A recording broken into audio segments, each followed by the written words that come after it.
Guille, Gustavo, ¿qué dicen? ¿Comenzamos? Bueno, Sí, ¿vamos, ¿Sí? Teresita, para empezar? Sí, ahí ya somos Bueno, más de 50, seguramente sigan entrando, pero bueno, si quieren arrancar, bueno, ¿les parezca? Bueno, bueno, está bienvenidas a bien. todas y a Eso. todos. Yo soy Guillermo Garone. Vamos a dar esta charla con Gustavo Vargas y con Lula Pinos. Nuestra idea es un poco tratar de que sea en lo posible de ida y vuelta, esto es decir, que ustedes nos interrumpan cuando les parezca, cuando tengan alguna duda o lo que sea, nos piden ahí inmediatamente intervenir, cosa de poder, digamos, hacerlo esto entretenido para todos. No queremos que sea un monólogo, ni mucho menos. Y lo que vamos a intentar también es poder eh, sintetizar, digamos, qué es el escenario que ustedes se van a encontrar frente a un examen técnico jurídico y concretamente y específicamente el ámbito de lo que tiene que ver con los delitos federales. Es decir, eh, nosotros vamos a hablar de las cuestiones medulares, o por lo menos que consideramos medulares nosotros. Si ustedes tienen alguna duda sobre lo que venimos hablando, quieren que ampliemos algo, lo que fuere, nos lo dicen y bueno, seguimos para ese lado. Pero sí, me parece que es lo más importante, sepan que esto es algo completamente descontracturado, es algo de onda, de hecho es algo que surgió, digamos, precisamente como consecuencia de la necesidad de poder acceder a un poco a este tipo de charlas de los propios concursantes, lo cual es buenísimo porque es, como decíamos hace un ratito, es on demand, es decir, lo mejor es que nosotros podamos tener esto como reacción a la necesidad de ustedes. Así que bueno, tengan en cuenta eso, nos interrumpen cuando quieren y si cada uno se quiere presentar o contar lo que le pasó o algo puntualmente que quiera que nosotros intercambiar con nosotros, obviamente bienvenido. Gusti, bueno, gracias Guillermo. Bienvenido a todos y todas. Como dijo Guille, nos sumamos de onda a brindar por ahí nuestra experiencia que también nos ha tenido participando de estos exámenes técnicos jurídicos y además el plus que podemos haberle dado por haber participado también en las series de evaluaciones para magistrados. Nos acompaña Lula, cuyo nombre es María Esther, diríamos. Guillermo está a cargo de la coordinación en todo lo que es la jurisdicción de la Cámara de Comodoro Rivadavia, o sea, abarca todo lo que es el sur de nuestra querida Patagonia. Lula trabaja, se desempeña en la Defensoría de Primera Instancia Multifuero de la ciudad de Formosa, entonces también tiene una vasta experiencia respecto de algunos de los delitos que seleccionamos para hablar respecto de las indicaciones o las cuestiones a estar atentas cuando nos vamos a presentar para una etapa de evaluación. Y yo me desempeño actualmente como defensor de víctimas en la provincia del Chaco y estuve también 7 años y medio a cargo de una defensoría en la zona de Misiones. Los delitos que seleccionamos para presentarlos es lo relativo a todos los delitos contenidos, los principales, las principales figuras que están contenidas en la ley de estupefacientes, en la ley 23.737, los delitos del código aduanero, todo lo que sería contrabando, con las particularidades que vimos, el delito de trata, con la- las distintas posiciones que hay respecto de la calificación de ese delito y las posibilidades defensivas, inclusive también podemos hablar de algo respecto de la representación de las víctimas, que si bien lo había hablado ya la otra vez eh, el doctor Tovarelo, también podemos, si hay inquietudes, hacer algunos planteos o representarnos algunas situaciones que respecto de esa ley se nos pueden representar. Si nos da el tiempo, porque la verdad que son figuras que seguramente nos van a llevar, nos van a consumir el tiempo que tenemos asignado, también ver algo respecto de lo que es falsedad ideológica, otro de los delitos que por ahí hemos visto en común, y también lo que puede ser supresión de identidad, que hay algunos casos muy raros, pero no por ello que dejan de ser esos casos disparadores que entendemos que esta etapa de evaluación debe generar en el concursante y que como también lo dijeron los anteriores expositores, algunos de los cuales han sido jurados, son los puntos relevantes que un jurado trata de analizar. Lula. Sí, buenas tardes. Mi nombre, como lo dijo Gustavo Vargas, es María Esther Pinos. Soy conocida por Lula, me dicen Lula. Y bueno, gracias Gustavo, gracias Guille y gracias al público en general que nos está acompañando en esta siesta. Bueno, vamos a tratar de aportar un poco de todo y mi participación acá tiene que ver más que nada con algunos tips para la hora de rendir, ¿sí? Ir aportando lo que sea necesario y si les puedo responder, también lo haré. Vamos a aportar nosotros los tres vamos a aportar el correo institucional, perdón, el correo personal para ver si algunos participantes tienen alguna duda o queda algo pendiente, nos contactan a través del correo y empezamos a responder. Si mandamos los fallos o para lo que necesiten, vamos a estar siempre presentes. Gracias. Bueno, si quieren, yo les paso ya mi correo, así ya arrancamos. Es Sí. Guille, así como es a poco pedillamos, Ushuaia, todo seguido, Ushuaia es con SH, ushuaia@gmail.com. Bueno, el mío yo lo voy a escribir, que es lulapinos@hotmail.com.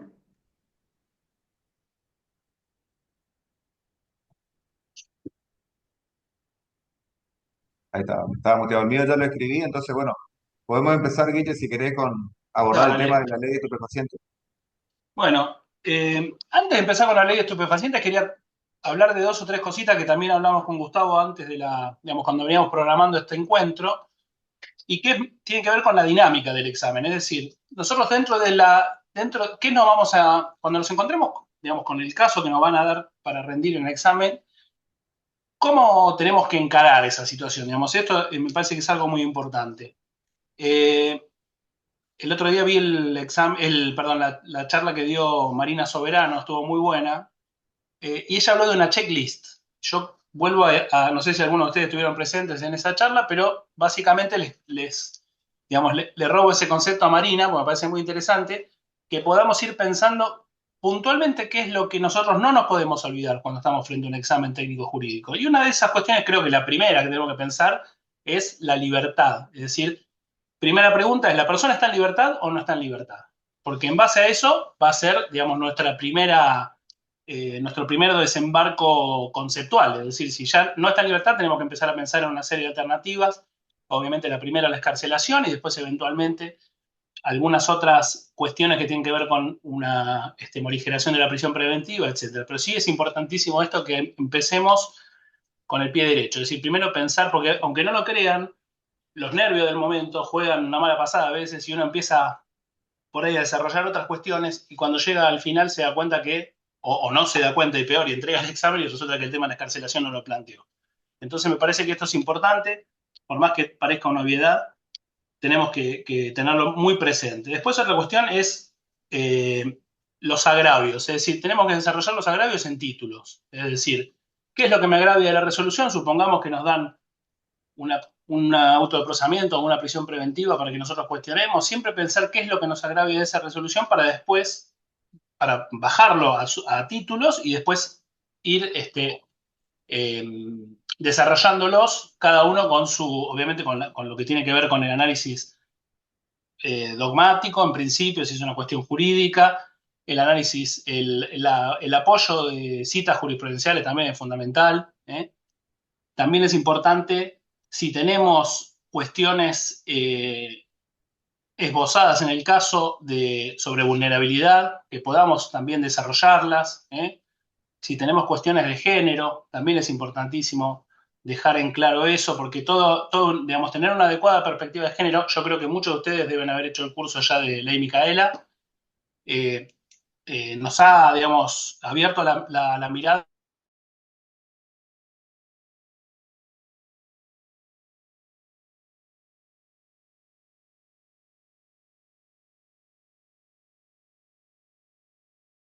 Estamos viendo, después, cuando uno lo analiza un poco más, realmente es importante. Así que eso también es un tema fundamental a tener en cuenta. Si estamos en código CPPN, digamos, también es fundamental el tema de las nulidades, porque muchas veces en los casos se dejan cuestiones a medio tramitar entre una cuestión que podría ser nula.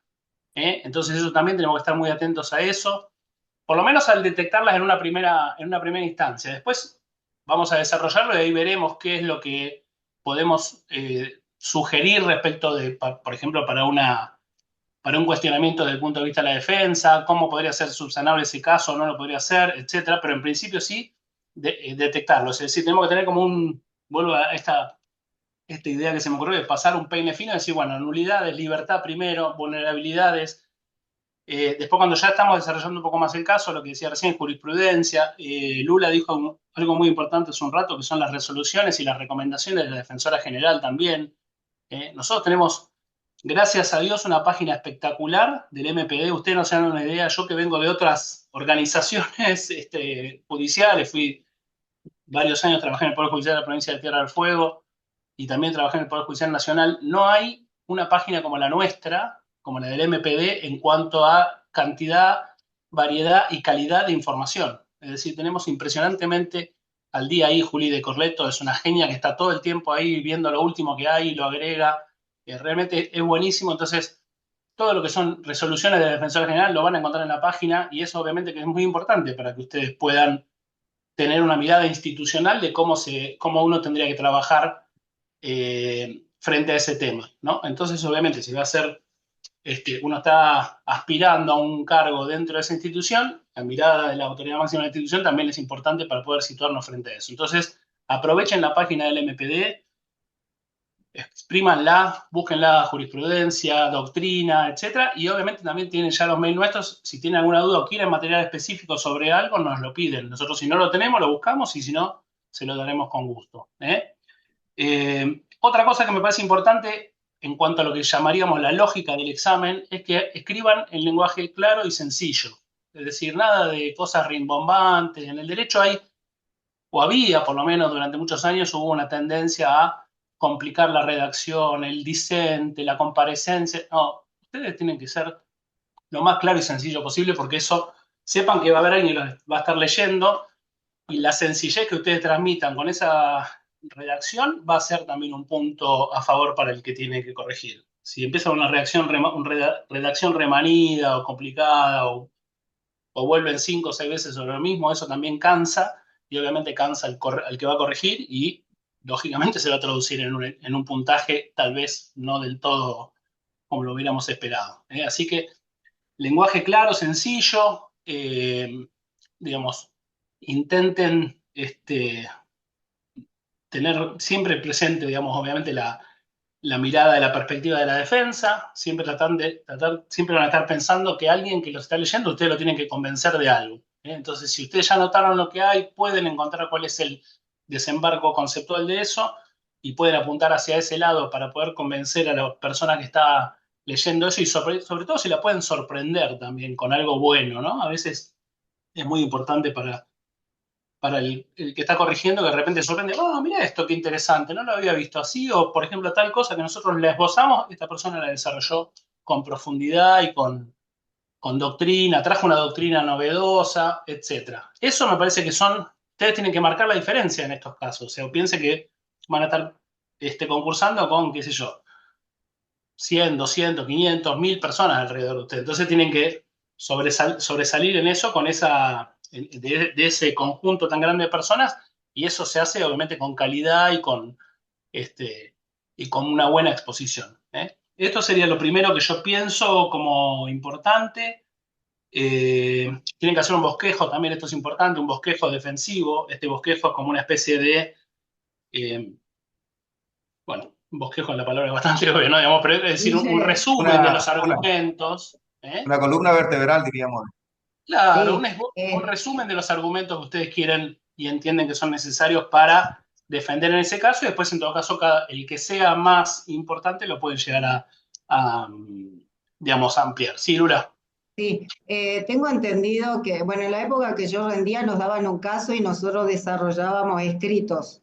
Tengo entendido que en los últimos tiempos te dan un caso y tenés que elaborar estrategias de defensa. Sí. ¿Sí? Estrategia de defensa. Con ese esquema así, me parece lo importante es citar siempre y no perder de vista el artículo 1 de la 27.149, donde habla de la función del Ministerio Público y la obligación también de los magistrados dentro del Ministerio Público de de ponerse en marcha y citar ese artículo que es muy rico, así que donde puedan tienen que ponerlo. Y también yo comenzaría, llegado el caso a mi defensoría, en primer lugar, así como dijo Guillermo, si hay una persona en libertad, tengo como fin la protección de los derechos humanos de las personas vulnerables, conforme el artículo 1, 27, 149. En consecuencia, en primer lugar, planteo la excarcelación. Siempre en la excarcelación tenemos que ir a la norma constitucional, la norma internacional, el derecho a permanecer en libertad durante el proceso, entonces ir citando el objeto, citar la normativa, fundamentar en los hechos de la causa y generar un petitorio claro. Después, en segundo lugar, como dijo Guille, lo importante es una cuestión de género. Si el privado de libertad es una mujer, tenemos instrumentos internacionales también que no debemos no citar. La mujer es un grupo vulnerable, entonces también citar todos los instrumentos que hablan de cuestión de género y que la tratan a la mujer como grupo vulnerable, y ahí ir desgranando un poco de modo tal de poder señalar cada estrategia de defensa que hace a los intereses de nuestro asistido. Y bueno, llamarlo asistido, mi asistido, ¿sí? Bueno, ¿qué más quedaba? Bueno, y después plantear, mirar bien todo el proceso que me traen para que yo lo desgrane y fijar cómo se inicia el procedimiento. Y ahí siempre nos vamos a encontrar con las nulidades. Tenemos que buscar un quiebre a ese caso, un quiebre de la prevención seguramente, y siempre todos los casos vienen con allanamiento ilegal, vienen con detenciones ilegales, vienen con la requisa de vehículos de manera ilegal. Tenemos que tener siempre como norte el artículo 28 de la Constitución Nacional, donde exige el principio de razonabilidad y que los derechos no son absolutos, los derechos pueden ser limitados, pero bajo ciertas circunstancias. Para eso existen las leyes y el principio de legalidad. Entonces, con esto ya nos corremos al artículo 18 de la Constitución Nacional, donde habla el principio de legalidad, y solo el juez puede establecer los contornos de esos derechos fundamentales, solo el juez, no tenemos que perder de vista.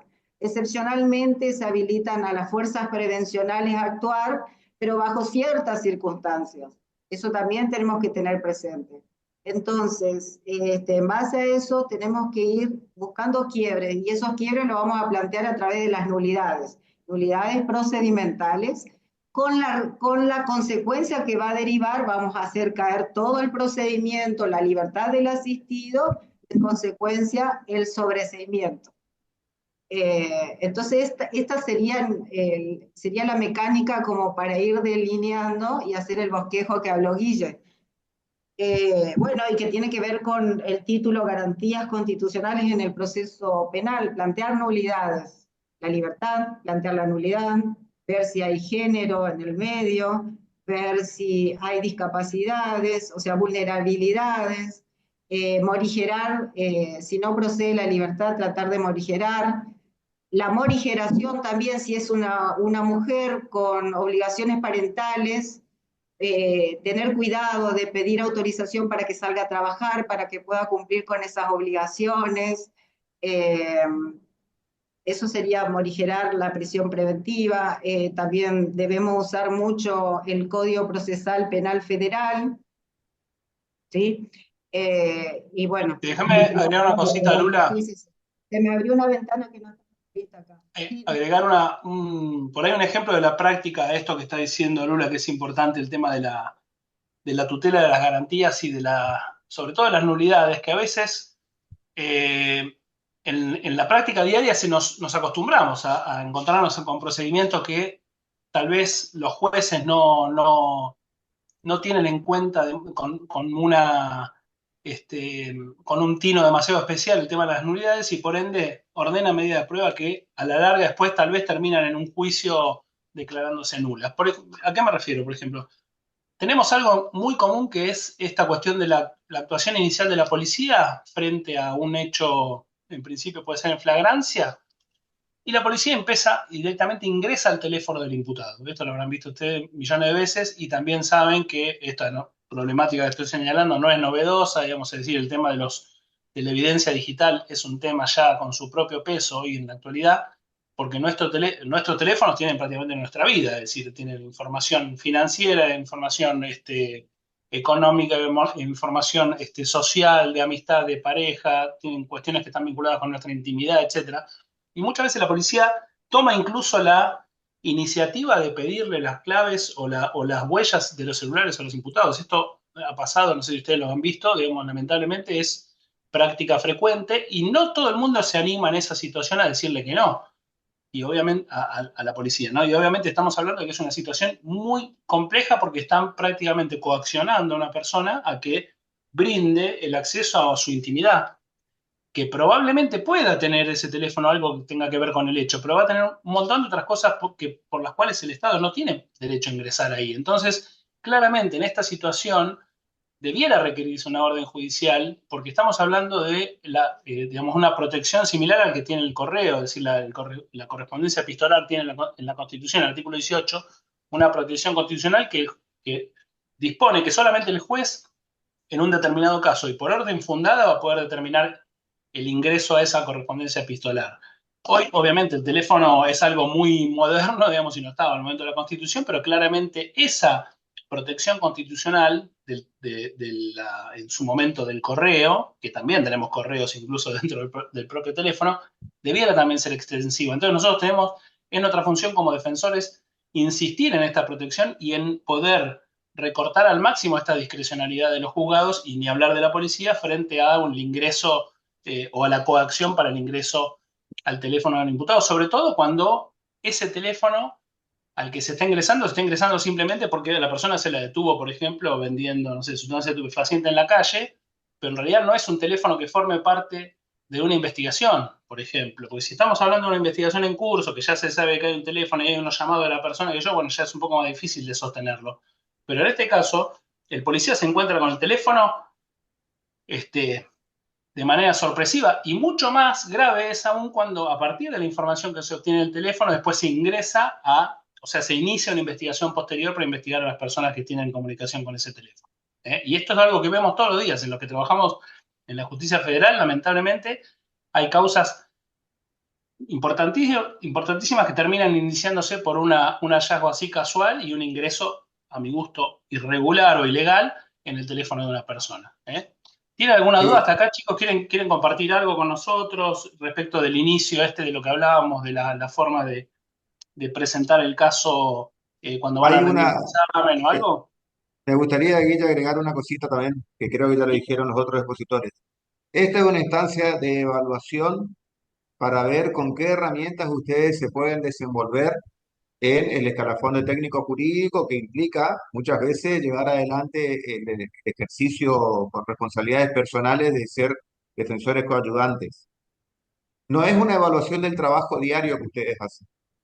Entonces, a lo mejor María Esther o Lula está consintiendo ahí lo que nos pasó la primera vez que nosotros fuimos convocados a rendir, allá por el año 2009, donde hicimos el examen, más allá de esa modalidad que ella explicó, pero en el sentido de decir, bueno, si yo ya tengo mi experiencia dentro de la defensoría, ya vengo trabajando, bueno, rendimos 65 personas, como anécdota, una sola aprobó, los otros 64 salimos mal. Después fuimos entrando en la dinámica. Por eso cuando salió esta posibilidad que se generó por el intercambio de ideas de algunos defensores, en los cuales nosotros participamos y militamos en varias coincidencias, nos pareció sumamente importante poder tener esta posibilidad de decírselos. No es una evaluación del trabajo diario de ustedes, es un plus en el sentido de lo que decía Guille. Vos te tenés que posicionar de que vos vas a ser la persona que va a estar jugándose por los derechos de la persona. Y respecto a lo que decía Guille, de algunas experiencias, diríamos, o sumándolo al principio de razonabilidad que dice Lula, el caso va a tener sus aristas. A mí me pasó en la práctica, estábamos aplicando flagrancia en Misiones y el fiscal, o mejor dicho, la policía trae el caso. O sea, nuestros procedimientos se nutren en su gran mayoría por la acción de la policía. O sea, el Ministerio Público Fiscal nos podrá contar a lo mejor en motivo de otra charla, Guille, que ya lleva unos meses de aplicación con este nuevo código, pero en el sistema que todavía la mayoría estamos, los que van a rendir ahora, se nutre por la información policíaca. Si no, busquen las estadísticas que hacía en su momento el fiscal Delgado cuando estaba de turno y van a corroborar esto con números concretos. Y en eso que trae presentado la policía, la calificación que se da en el famoso llamado al fiscal, al juez, etcétera, le dan la tenencia simple. Cuando vamos a la audiencia, se sostiene la tenencia simple y el fiscal en la audiencia pide la pericial del teléfono. Entonces yo manifiesto que me opongo porque no es razonable, porque la figura, o sea, la hipótesis delictiva no da cuenta para invadir la privacidad de la persona mala, de obviamente en la entrevista previa haber tenido la charla en confianza con el asistido y de saber que si abríamos esa posibilidad y surgía de la pericia y aparecía algo, podríamos desencadenar una situación que lo perjudique. Entonces, por eso, esos son los tips que les resalto. Primero, no está en juego su trabajo, que seguramente muchos de ustedes ya están haciendo esto, muchos de ustedes ya lo vienen llevando, es otro tipo y es siempre adelantarnos a las posibilidades de... Esa situación es la que debería impulsarnos. Después también hay otro principio que hace al ejercicio del oficio de este Ministerio de la Defensa, que es también tratar de buscar siempre la mejor situación para nuestros representados. Entonces, lo que decía Guille, en un planteo novedoso, en un planteo que de borde, diríamos, aunque después sepamos que no vamos a tener jurisprudencia, aunque sepamos que la jurisprudencia es muy mínima, bueno, al jurado le gusta ver eso, le gusta ver de que uno está estirando, amoldando el límite que por ahí tiene la norma para una mejor situación de su asistido, que puede ir por un cambio de calificación, un cambio de participación, un montón de otras cosas que le mejoren la situación en esa hipótesis de conflicto que se les presenta. Bueno, volviendo a un poco lo que le había preguntado yo hace un ratito, ¿tienen algo que nos quieran decir de esto, alguna duda respecto a lo que ya ustedes sentados frente al caso, rindiendo un examen de técnico jurídico, quieren por ahí que ampliemos alguna cuestión o ya empezamos otra de las opciones, ya podemos empezar directamente con los delitos de la ley de drogas y viendo las particularidades que tienen y qué es lo que en principio podría ser de interés para un examen? ¿Quieren agregar algo? ¿Alguno? Buenas ¿O seguimos? tardes, no sé si me escuchan. Sí, Sí, te escucho. perfecto. ¿Qué tal? Yo soy Santiago Bustos de Santiago del Estero. Hola, Santiago. Estaba tomando apuntes de lo que habían puesto como importante y he visto que, bueno, que planteaban en un primer momento la libertad, la situación del imputado, en una segunda instancia las nulidades y en una tercera instancia la vulnerabilidad que se puede ver en los casos. Este, Mi duda era, esta vulnerabilidad enfocada desde el punto de vista de la teoría del delito, o sea, excluyendo antijuridicidad o culpabilidad, o desde qué punto En se realidad, la vulnerabilidad enfocaría. de desde un concepto amplio. También, obviamente, desde la teoría del delito, para hablar de un posible caso de inculpabilidad por vulnerabilidad, eso también sería interesante, pero por ahí el concepto hoy en día, digamos, por ejemplo, podemos perfectamente cruzar los conceptos digamos, de género y un concepto de género y de vulnerabilidad, porque, por ejemplo, una mujer puede estar siendo sometida en una relación de pareja, por ejemplo, y puede estar frente a una situación de vulnerabilidad porque no haya tenido, por ejemplo, posibilidad de acceder a un trabajo, una educación, que esté en la pobreza, el caso de la condición de Bien, una persona que está en condición de migrante, por ejemplo, que está en una situación de irregularidad en su tramitación de su residencia, etcétera. Hay un montón de casos, las personas que tienen hijos menores a cargo, por ejemplo, que no tienen una situación económica que pueda digamos, por medio de la cual puedan sostener, digamos, de manera efectiva esta situación. Es decir, hay un montón de indicadores que uno puede, por ejemplo, las personas trans, por ejemplo, las personas del colectivo trans o el LGBT, es decir, hay un montón de cuestiones que nosotros podemos ir viendo a medida que avanzamos en una mirada más sociológica de la persona, digamos, que están en condiciones en inferioridad de condiciones frente a cualquier otra persona. Entonces, digamos, eso también lo podemos utilizar como una herramienta para poder defender mejor sus derechos, ¿no? Porque tenemos que buscar que el juez tenga una consideración diferenciada de esa persona, porque no tiene claramente el mismo acceso a la posibilidad de, por ejemplo, estudio, de trabajo, lo que fuere.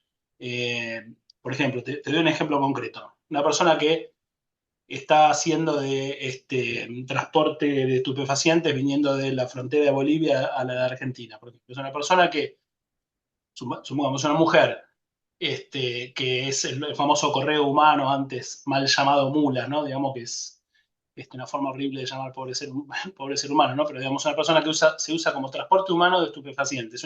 Es una mujer soltera, con hijos, sin trabajo estable, que obviamente la única posibilidad que tiene es, digamos, hay gente que la capta para esta tarea. Muy probablemente podamos llegar a trabajar, que esto después lo vamos a ver cuando hablamos del delito de trata, pero muy probablemente podamos llegar a trabajar la condición de no punibilidad del artículo 5 de la ley de trata, porque es una persona que está en una condición que obviamente el juez, como vos decías hace un rato, al momento de la reprochabilidad de la conducta no le puede reprochar lo mismo que una persona que tiene estudios, que no está en esa situación, que no tiene personas a su cargo, que no es migrante, ¿se entiende?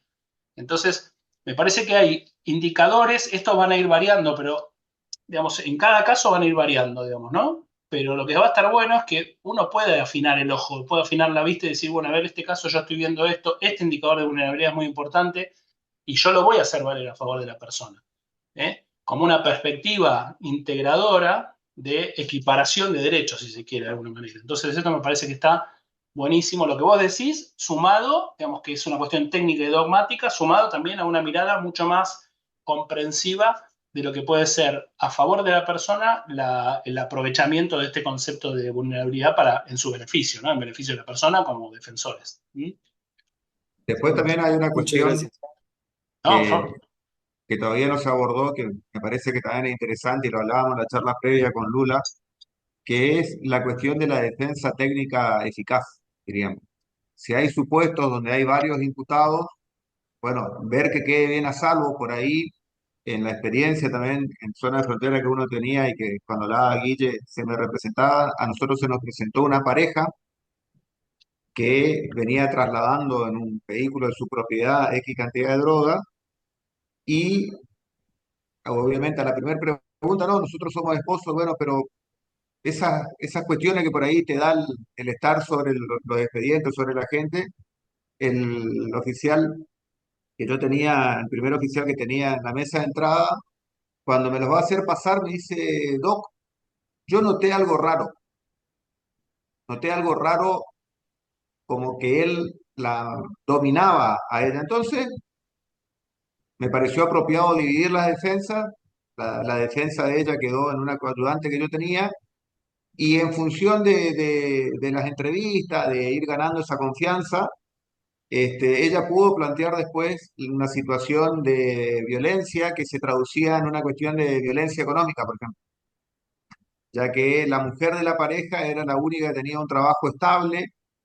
Él cuando declaró habló en un, en un concepto plural de manejo de dinero, que era el dinero que ella había sacado sobre su sueldo de enfermera de un hospital de la ciudad de Buenos Aires, el préstamo para ir y financiar la operación criminal, diríamos. Entonces logró la defensa, diríamos, la defensa pública, no yo, porque el mío fue condenado luego, pero logramos plantear esa hipótesis sin que exista el otro tipo de preconcepto que muchas veces tenemos sobre la cuestión de la violencia física o otra situación de violencia que se suele dar en el ámbito de las parejas. En este caso era un típico caso que lo pudimos sostener y demostrar de una violencia simbólica o económica en función de cómo se desenvolvía la relación de esa pareja, ¿no es cierto? Ese también es un aspecto que por ahí pueden llegar a tenerlo y muchas veces, y hoy justamente cuando hablábamos con Lula a la mañana preparando la clase, ella siempre, en varios de sus exámenes, siempre ha batallado con la cuestión de la defensa técnica eficaz, que no es solamente tener un abogado, sino que aparte el abogado haya desarrollado, haya desenvuelto a lo largo del proceso alguna estrategia posible, diríamos. Entonces, ese también puede ser otra vueltita ahí a tener en cuenta, a ver si hay o no hay. Bueno, si hay, qué voy, qué digo. Si hay alguna situación de conflicto, si son varios los imputados, también qué digo, porque todas las relaciones, indudablemente, naturalmente, se desenvuelven en distintos escalafones y bueno, hay algunas que cuando son muy asimétricas podrían darnos una herramienta más, ¿eh? Una herramienta más para establecer una defensa. Planteamos una situación de una Digo, pareja, una ah, situación de padre-hijo, etcétera. ujú. Sí, Digo Luna. una cosita más, una cosita más. Chicos, en relación a lo que dice Gustavo, es importante dividir la defensa, ¿sí? Siempre es una estrategia de defensa, que llega el caso a la defensoría, vienen dos imputados para que usted ejerza la defensa, uno es el hombre y el otro es la mujer, son esposos. O uno es el vecino de 21 años y el otro es el vecino de 18 o son dos personas, siempre que hay un mayor y un menor, punible, vamos a hablar siempre de punible, un menor punible, hay que dividir la defensa. Establecer esa estrategia de defensa es una técnica de examen que le va a sumar puntos positivos. Cuando se trata el hombre y la mujer, dividir la defensa y tener que justificar, siempre hay que justificar. Voy a dividir la defensa porque visualicé en la primera entrevista alguna condición de vulnerabilidad respecto de ella hacia él, de él hacia ella, y esa vulnerabilidad podría ser económica, como dijo Gustavo. Y en segundo lugar, siempre que hay participación de un mayor o un menor, de un mayor y un menor, también hay que dividir la defensa y justificar por qué se divide la defensa. No Sumado digo a lo más. de mayor y Bueno, menor, que a su vez el menor tiene que complementarse su representación con la intervención del representante del menor, diríamos, la intervención complementaria, ¿eh? Sí, sí, que, sí, sí. que muchas bueno, veces omiten pedirlo y bueno, y en alguna de las devoluciones de los exámenes uno ve que los jurados señalan. Yo no sé cómo están ustedes de tiempo en relación a la a la fecha que tienen prevista para su examen. También como consejo de concursante, postulante, también por ahí vale la pena leer algunas devoluciones, más allá que por ahí no se pueda tener la consigna, pero leer algunas devoluciones de los jurados que más o menos le van a permitir decir, che, acá tuvieron en cuenta tal cosa, acá tuvieron en cuenta tal otra. Ahora cuando veamos el tema de trata, vamos a ver que en algunos de los exámenes, creo que fue que se tomó para la jurisdicción de Salta en cuestiones penales, en un tema de trata, y bueno, uno de los casos de uno de los días fue mucho buscando el artículo 5, ¿eh? La posibilidad de no estar incriminado por haber sido víctima de una situación de trata. Bueno, entonces eso les puede permitir orientarse a qué es lo que los jurados generalmente evalúan. Y vuelvo a decir, como decía recién Lula, cuando tenemos un mayor y un menor, la división de la defensa y el pedido de la intervención para que venga también a complementar, ¿sí? Porque sería una omisión que, conforme a algunos de los fallos de la Corte Suprema, es una nulidad insalvable, diríamos. Entonces eso también amerita. Después otra cuestión también general, que en su momento se insistía mucho, ahora en lo que uno viene viendo de exámenes no hay, si hablamos de personas extranjeras, la participación o la intervención del consulado, la notificación del consulado, que debe hacerla la autoridad judicial que lleva a cabo la investigación cuando una persona está detenida, incluso aún antes de la intervención con el defensor, tiene que estar esa comunicación al consulado. Una vueltita de trampa que podría tener un tema es si hablamos de una persona solicitante de refugio.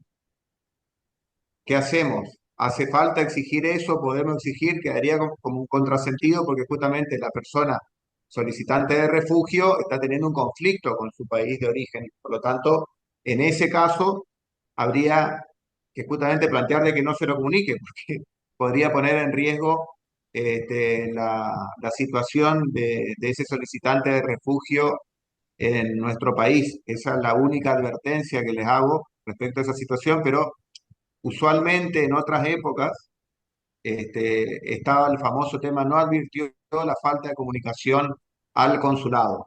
¿Eh? Entonces, bueno, eso era un punto que sumaba si uno lo advertía y En el caso de lo que no lo advertimos más de una vez, fue un punto menos que sumamos para probar. Guille, Bueno, ¿querés? si te Empezamos con los parece, temas. enganchamos con el artículo, o sea, con la ley de estupefacientes, la ley 23737. Nosotros vamos a hacer un sobrevuelo sobre los artículos más, digamos, más populares, ¿no? Los exámenes, que es, obviamente, como ustedes bien saben, el artículo quinto, sobre todo en el apartado C, que ahora ya vamos a hablar de qué se trata, en el artículo 14, tanto en la primera como en la segunda parte, y en el artículo 11C también de la ley de estupefacientes. Vamos a señalar un poquito algunas contradicciones que tienen estos artículos y alguna materia prima que ustedes pueden utilizar para poder justamente atacar la resolución que se haya basado en alguna infracción de estos artículos como defensores de los asistidos. El primero voy a empezar por la problemática del artículo 11C. El 11C es el que habla de la elevación de la pena del delito, es decir, agrava la pena de la tenencia de estupefacientes, cuando se llevase a cabo de manera organizada, dice, el 11C, lo tenemos acá a mano, es de manera organizada y en 3 o más personas. Esto, muchas veces yo he visto en mi trabajo diario como defensor que se imputa a una persona o se la procesa por el artículo 11C cuando habían 2 personas más imputadas, simplemente. Es decir, las 3 personas, hay una pluralidad de individuos, que es decir, se da uno de los requisitos legales del artículo 11C, que es 3 o más personas, y obviamente se aplica de inmediato y sin ningún tipo de reflexión adicional esta figura agravadísima, aparte porque es una figura súper agravada, para configurar la imputación. Esto está mal y ustedes tienen una herramienta súper interesante ahí, que es de discutir justamente la organización y la forma en que estas personas han podido ponerse de acuerdo para poder llevar a cabo este delito. ¿Qué quiero decir con esto? Las personas pueden haberse puesto de acuerdo de manera espontánea. Che, traemos, qué sé yo, no sé, somos 3 adictos, traemos cantidad de droga de tal lado, listo, pum. Digamos, esa organización espontánea para mí de ninguna manera suple lo que es lo que dice la letra de la ley. Es decir, porque es una condición, un elemento del tipo objetivo. Es decir, que no solo tienen que ser 3 personas o más, que eso es fundamental, porque por más que sean 2 personas súper organizadas, son 2, entonces ya están afuera del tipo penal agravado, sino que además tienen que tener una organización. Esta organización debe ser una distribución de tareas. Debe haber alguien que asigne una tarea a otro, debe haber alguien que pueda responder a esa asignación de tareas. Es decir, ¿por qué tiene tanta importancia esto para que la ley incluso le haya dado le haya previsto una pena más elevada? Y porque hay un interés mayor de la persona en poder delinquir, es decir, una energía, como diría Zaffaroni, una mayor energía puesta al servicio del delito. Y esto también tiene que ser probado, como todo elemento objetivo del tipo, tiene que ser probado. Entonces, un argumento interesante para ustedes en el momento del examen, si le ponen un 11C a una persona que hay 3 digamos que hay 3 que forman parte de la imputación, fijarse bien si realmente hay una organización, y si no la hay, o si es una organización, como decíamos recién, una proto-organización, porque es algo muy espontáneo, que surgió, etcétera, cuestionenla, porque ahí me parece que tiene un argumento fundamental para poder, por lo menos, ya sacar ese agravante y poder discutir otras cosas. Entonces eso me parece que es algo, por lo menos, para tenerlo en cuenta. Después, en el ámbito ya dentro de lo que es la tenencia de estupefacientes, pero de carácter más general, me parece que es importante que tengamos en la cabeza este organigrama fáctico, digamos. La tenencia de estupefacientes es estupefaciente más persona. Es decir, tiene que haber una confluencia espacial y temporal de una persona con la sustancia estupefaciente. Porque eso es tenencia, digamos. Tenencia es tener, implica un verbo, digamos, bastante obvio, digamos, pero que muchas veces los jueces fuerzan esta interpretación diciendo fulanito tal tenía la droga. ¿Y dónde está la droga? Ahí en realidad la secuestraron a 2 cuadras de la casa. Entonces ahí, al no haber una confluencia entre la persona y la droga, también tenemos un tema para discutir. Después puede haber otras figuras residuales como transporte, bueno, cada una tiene su problemática especial, pero me parece que es importante esto. Muchas veces nos pasa a nosotros acá en Tierra del Fuego, donde yo trabajo, que viene un auto, por ejemplo, y el auto, en la guantera del auto tiene droga, supongamos eso, marihuana. Y la policía secuestra, le pone el perro primero, bueno, determina que tiene la marihuana, y después secuestra esa droga y se le imputan a los 4. Cuando probablemente muchos de ellos, por lo menos la mitad o muchas veces 3 de 4, no sabían que eso estaba ahí. Por ende, esa participación solidaria que se hace con la tenencia es algo absolutamente en contra de la teoría del delito y también la tenemos que discutir. Es decir, nosotros seamos discutidores por naturaleza. Todo lo que nosotros nos muestran, primero pensémoslo que hay una mirada. Así como siempre se dice que cuando hay una historia hay otra historia también atrás, bueno, nosotros tenemos que pensar eso.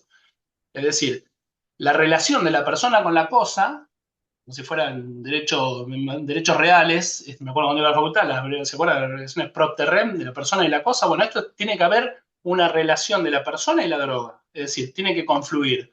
Si esto no pasó, y muchachos, discutámoslo porque ahí podemos sacar agua de las piedras en eso para discutir un procesamiento. Siguiendo con la ley 2377, supongamos que ya no pudimos hacer nada entre la relación, o sea, para destruir esa relación entre la persona y la cosa, es decir, tenemos una persona y entre la persona y la droga, digamos, tenemos una persona y esa persona tenía droga. Ahí tenemos 3 posibilidades de que se le atribuya la responsabilidad a esa persona o que pueda encuadrar esa norma dentro de un tipo penal. Obviamente la más grave es el 5C, que es este artículo fantástico, digamos, mega, que tiene como 18 verbos típicos más o menos: recibir, captar, captar no, recibir, transportar, tener, producir, etcétera, estupefacientes, que el legislador lo hizo por una cuestión de practicidad, puso todos estos verbos típicos en un solo tipo penal. Pero esto no implica que los jueces no tengan que explicar cuáles de esos es el que le imputan al asistido. Y los jueces no lo hacen. O sea, lo que fue vagancia de los legisladores, ahora resulta que también es vagancia de los jueces dicen, bueno, 5C, ¿pero 5C qué? ¿Qué me está diciendo? No es lo mismo tener que transportar, que producir, que almacenar. Entonces, esto también es un tema central para que ustedes puedan discutirlo como defensores. Digan, estoy frente a este artículo, a esta persona se le imputa un 5C y no se explica con detalle cuál es, digamos, la conducta, por ende se me está impidiendo ejercer la defensa de esta persona, es decir, dar una alternativa a esa visión que configura la imputación original. ¿Se entiende? Esto me parece que también es algo que ustedes pueden echar mano de ello para marcar una diferencia interesante en un examen técnico jurídico.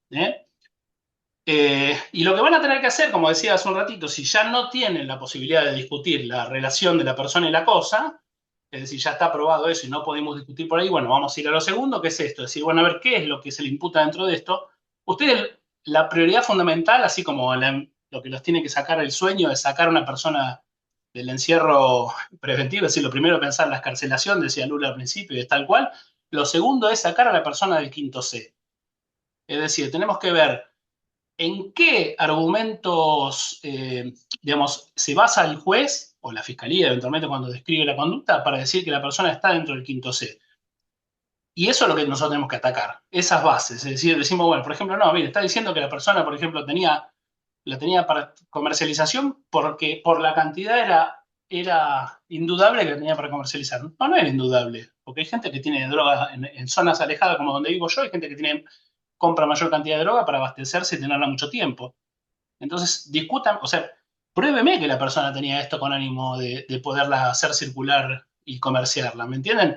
Porque hay una diferencia fundamental. Si nosotros logramos sacar el 5C y entrar a la causa 14 primera, podemos hablar incluso hasta ya de una persona con una condena en suspenso, ¿se entiende? Entonces, frente a esta posibilidad de que no podemos discutir que la persona tenía droga, bueno, la queremos sacar del 5C. Y obviamente, si la persona la sacamos del 5C, ya sacamos ese ánimo de comercialización, etcétera. Entonces, obviamente, la persona va a ingresar en el artículo 14, que es la tenencia simple, que ahí solamente se requieren los 2 elementos objetivos que habíamos dicho hace un rato, la persona y la droga. Si esto ya está y no podemos discutir más nada, bueno, nos quedaremos conforme con eso, pero ya pensando que la amenaza de pena va a ser mucho más leve. Y por el contrario, si en otro escenario nos encontramos frente a un 14 primera, es decir, la mera tenencia del estupefaciente por parte de una persona, lo que tenemos que hacer es trabajar en acreditar que esa tenencia podía haber sido para consumo. ¿Se entiende? Si la persona ya venía consumiendo, tratar de acompañar todo lo que tenga que ver con esta habitualidad de consumo, acompañar prueba que acredite si la persona había sido, por ejemplo, internada en algún organismo para su tratamiento de las adicciones, si tenemos digamos, testigos que puedan acreditar esto, si tenemos situaciones anteriores que puedan ser acreditadas, también la vamos a acompañar, porque así como hace un rato nuestra discusión era poder sacarlo del quinto C, ahora lo vamos a querer sacar del 14 primera para poder meterlo en el 14 segunda y evitar, obviamente, la continuación de la causa, porque ahí sí creo que hasta los jueces menos progre del país saben que hay un fallo arriola de la Corte que tienen que aplicar, así que bueno, por ahora existe, ¿no? Entonces ahí hay que trabajar esa cuestión fuertemente para poder ingresar a la persona dentro del ámbito del consumo y decir que esa tenencia estaba vinculada con ello. Gustavo, ¿querés decir algo? ¿O Lula? Eh, Quería señalar que, bueno, obviamente los elementos típicos o básicos que requieren la figura está dado por la cuestión de lo relativo al estupefaciente, por lo tanto también hay que tener un ojo respecto a lo que pueda llegar a ser la pericia. Si bien es cierto que como vienen planteándose los casos en las instancias de evaluación que ustedes van a ser sometidos, no hay una reproducción de un expediente, pero bueno, hay que ver si hay eh, pericia que determinó de pureza del estupefaciente, qué cantidad de dosis umbrales, y eso también puede desarrollar alguna línea de argumentos, diríamos, para intentar esa escalerita inversa, que es lo que decimos siempre, que del 5 pasar al 14 y del 14 pasar a la figura menos grave, ¿no es cierto? Después, otra situación que también se representa respecto de los delitos de estupefacientes, sobre todo en lo que refiere a la figura del artículo 5, están dadas por lo que se denomina el dolo de tráfico. Incluso en el repositorio de MPD hay un artículo que escribió Noé Galera, que trabaja con Guille Garone en la Defensoría allá en Río Grande, en Tierra del Fuego, donde qué pasa cuando uno deliberadamente no sabe el contenido de lo que le dieron para transportar. Bueno, hay algunos antecedentes jurisprudenciales que recomiendo que puedan pegarle una lectura como para tener en cuenta también esa cuestión que nos hace el doble tráfico, o sea, el querer, desear la puesta en circulación del estupefaciente, que en definitiva sería una de las cuestiones a valorar respecto a esto. Viene bien que esté Si presente les Lula y interesa, que nos pueda... se los puedo mandar. Si les interesa, se los puedo mandar el artículo. El que quiera me lo pide por mail y se los mando.